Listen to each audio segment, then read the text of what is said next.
this is my selection of cottons, and you can see they're evocative of autumn colours. I've got a shirt that I haven't taken apart yet that's got a tiny bit of blue in.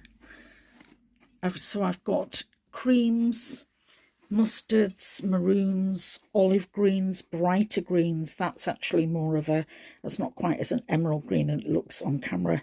That's an olive green, rust colours. And then I've actually got some that have got a pattern on. So I've got olive with a dot, green with a stripe, brown with a stripe, and I've got this from some cuffs with a bit of a striped pattern in, with a bit of pinky tones in it. So altogether what I'm going to do is I'm going to take, these were all men's shirts, so I'm going to take the smallest bits from these, from the collars, the cuffs, the nape across the back of the shoulders, perhaps down the buttonholes, and a sleeve. And I'm going to see how far I get with that. What I want to do is leave the large pieces of cotton intact. I don't want to cut into those, so I'm using up the smallest pieces first. So I think that's quite a nice selection, don't you? This looks grey. It's not. It's a deep olive green. It's lovely.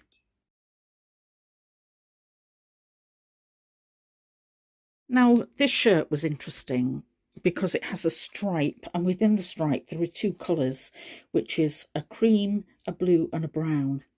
When I'm cutting the scrappy fabric, I'm going to cut with the stripe. I'm going to use the contrast. Look at the lovely contrast that was at the collar. This was the nape, this was the collar, and the cuffs. And I'm also going to use that label in another project, but I'm going to take that off because I'll get another 4-inch square of fabric there. It's worth me taking this seam apart to get that extra 1/2 inch of fabric, which will help when I'm sewing together with the seams. Likewise here on the collar. So where you have a contrasting fabric, make use of every inch or every 1/4 of an inch wherever you can. Now here I want to show you a piece of reclaimed cotton, and why I've kept this, because it looks like a piece that you'd throw away. So can you see that there's a previous seam line there? If I stitch down that seam line, I've actually got not much fabric left to sew with. But I didn't want to throw this away, because when I add this piece to it, so if I stitch that piece to that one, let me give you an idea of what it would look like. I've actually got a cohesive piece of fabric about 1 inch wide, and that just might be the piece that I want to fill in a gap, say in a corner. Now, likewise, you can see the same on this floral fabric. Can you see how much stitch work there already was? This was from the reclaimed from a cuff. And there doesn't seem to be much stitch line. If I stitched into those stitches, I'd have a very weak seam there. But if I sewed into these stitches, this previous stitch line, it would be firmer. Now, if I then added a piece that has no stitch lines in it, this is from the same, this is probably from the cuff, and put the two together, although I'm not matching up the pattern, I've got a much better usable piece. I'm going to show you the same with a stripe, which is more difficult, and this is a very thin, fine stripe. So I think you can see the stitch line here. It shows up quite nicely on camera here. So if I sewed in this seam line and then attached this piece of cotton to it, I'd have a wider piece of fabric. The problem there is it's going to be noticeable because the stripes don't match. It's going to take time and effort for me to match up the stripes so it doesn't affect your eye line. But it's not impossible, is it? Look, that's not a bad match there. Now, if I'd cut this shirt and cut at this point, I'd be sewing a seam line here instead, So every quarter of an inch of this reclaimed fabric does matter.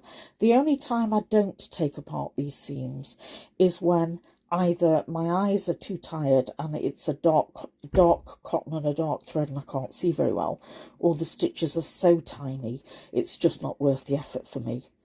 But on the whole, it's worth the effort because every little quarter of an inch matters.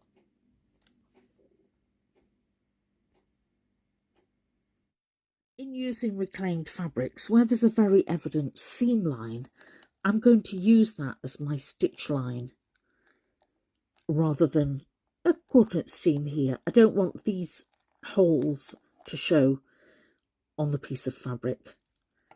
So if we sew down that stitch line and then we turn it over and we see what it looks like.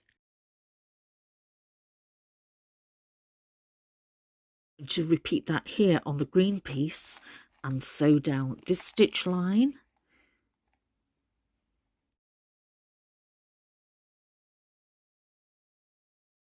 This piece was from a skirt that was cut on the bias, and it's very easy to stretch it. You can see the stretch in it. So I'm going to pin it. I'm going to make sure I don't stretch it as I sew down the fabric.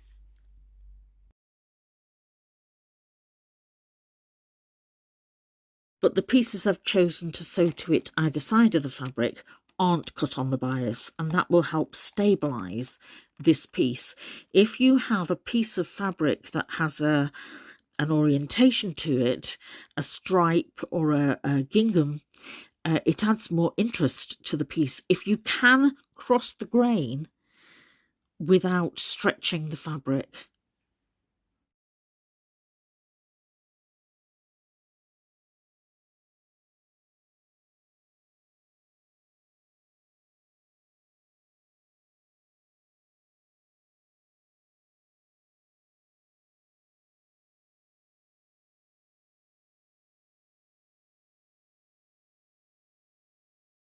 This is the completed block sewn, and on this side I've used stitching on those previous stitch lines, and if you look closely you can't see any, so it looks like new clean cotton that I've used. I've still got the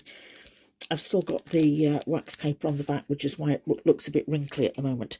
And on this side I didn't sew down those seam lines, but you can't tell the difference with the overall block.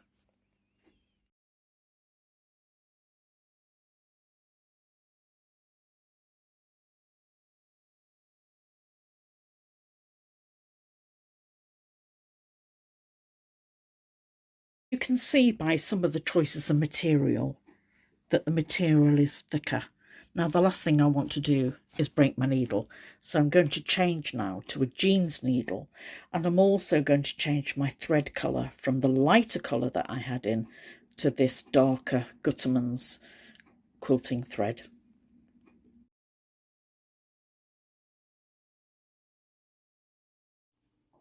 For the first two rows, row 1 and row 2, I'm using lighter weight fabrics, and for that I'm using a lighter coloured cotton. I'm using a Silco thread, cotton thread. It's on the underside there, and in the bobbin. But because I'm going through different thicknesses of fabric, I've decided to use a jeans needle because I think it'll go through a variety of thicknesses. There's going to be a lot of changes of thicknesses in this string quilt, so I've opted for that. At the top, my fabrics are lighter weight beiges, blues, green polka dots, and it's thinner weight fabrics at the top, interjected with a few thicker ones. As you can see, as I go down the quilt, the fabrics will get thicker, and I want to change my